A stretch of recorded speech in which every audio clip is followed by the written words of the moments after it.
जी तव्हां in camera यकसां ॾिसी रहिया आहियो त हिते हज़रत शाह अब्दुल लतीफ़ भिटाई जी नगरी में हिन वक़्तु बरसाति जे करे जेको पाणी आहे रोडनि रस्तनि ते बीठल आहे। ज़िले इंतिज़ामिया पब्लिक हेल्थ खाते जी नहली करे हिते मुख़्तलिफ़ जेके रोड आहिनि, मुख़्तलिफ़ महला आहिनि, उते पाणी जेको आहे वॾे तादाद में जमा थी वियो आहे। हिते जा जेके रहवासी आहिनि उहे बि सख़्तु परेशान आहिनि, जॾहिं त मुसाफ़िर जेके हिते अचनि था उहे बि तमामु घणो परेशानियुनि खे मुंहुं ॾेई रहिया आहिनि। हिन वक़्त ताईं ज़िले इंतिज़ामिया ऐं पब्लिक हेल्थ समेत कंहिं बि इदारे तरफ़ां पाणी निकाल हवाले सां के बि कोशिशूं न वरितियूं वियूं आहिनि। हिन वक़्तु भिटशाह जी नगरी में जेको पाणी आहे तलाउनि जी सूरत में हिन वक़्तु बीठल आहे। हिते जेके असां मुख़्तलिफ़ जेके मौजूदु आहिनि शहरी ऐं हितां जा जेके रहवासी आहिनि उन्हनि सां वधीक ॻाल्हि ॿोल करियूं था त हू हिन पाणी जे हवाले सां केतिरो तकलीफ़ुनि खे मुंहुं ॾेई रहिया आहिनि। हिन जी हालति ॾिसो कहिड़ो तलाउनि जी सूरत में आहे ऐं माण्हू परेशान आहिनि। जेके मुसाफ़िर अचनि था ॾाढा तकलीफ़ में आहिनि।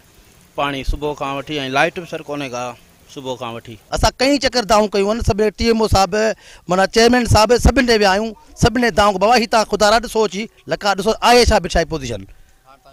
असांजो मुतालबो आहे साईं पाणी कढियो वञे। असां हिते पाड़े जा शहर जा नंढा ॿार हाणे ॿुॾंदा साईं। 6 फुट जो पाणी आहिनि। पुराणो महिल तव्हां ॾिसो पाणी खे 6 फुट पाणी चढ़ी आयो आहे। हाणे पाणी कीअं निकिरो शहर विच खां? इहो साईं बरसाति जे करे वजह पूरे शहर जो पाणी असांजे ग्राउंड में आहे ऐं असांजो पाड़ो हेठि आहे पीर पाड़ो। पुराणो मलाकड़ा स्टेडियम ई तमामु पुराणो आहे ऐं जेको पाणी सॼे शहर जो आहे सॼो असांजे पासे जो अचे।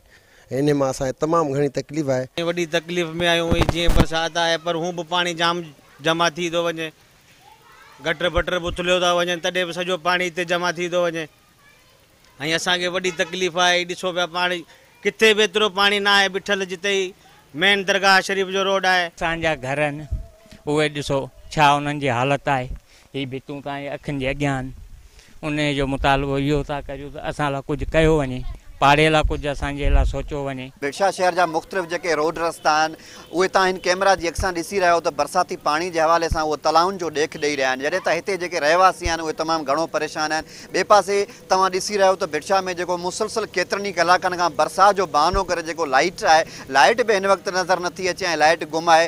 जॾहिं त हिते जे रहवासियुनि जो इहो मुतालबो आहे त फौरी तौर ते ज़िले इंतिज़ामिया ऐं सिंध हुकूमत नोटिस वठे ऐं बरसाती पाणी निकाल करायो वञे त ॿिए पासे जेको गुम थियल जेको लाइट आहे उहा बि बहाल कराई वञे त जीअं हितां जा जेके रहवासी आहिनि उहे वधीक तकलीफ़ुनि खां बची पवनि। हिननि जूं ॻाल्हियूं तव्हां ॿुधियूं। हिननि टाइम न्यूज़ सां पंहिंजा वीचार वंडिया। कैमरामैन निसार मंगरियो सां गॾु रजब अली बोज़दार, टाइम न्यूज़ भिटशाह।